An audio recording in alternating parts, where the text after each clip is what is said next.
Ayan, hello po sa ating lahat.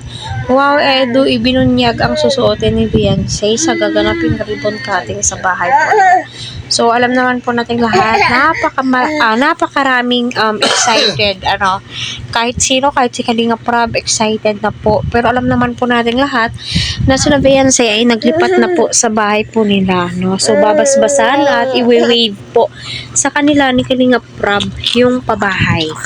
Diba? Ayan, sa mga hindi pa po nakasubscribe sa aking channel, please hit the subscribe buttons, notification bell, at pahingi naman po ng kaunting likes. So, kung usapang susuotin, kahit ano naman po ay bagay na bagay po kay Beyonce. Diba? Alam po niya kung ano yung mga nababagay sa kanya, no? Feel ko is napaka-fashionista po niya sa totoo lang. Itong si Beyonce.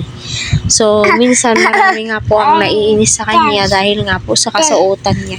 Diyan po nagre-reflect po, no, kung paano siya, sino siya, diba? Kaya wala naman pong masama sa sinusuot po ni Beyonce.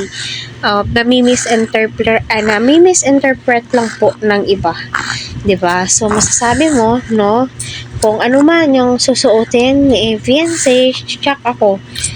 May magagalit naman po. Ayan, kaya patuloy po natin suportahan sila Kalinga Prab, Kuya Val, at ang buong team.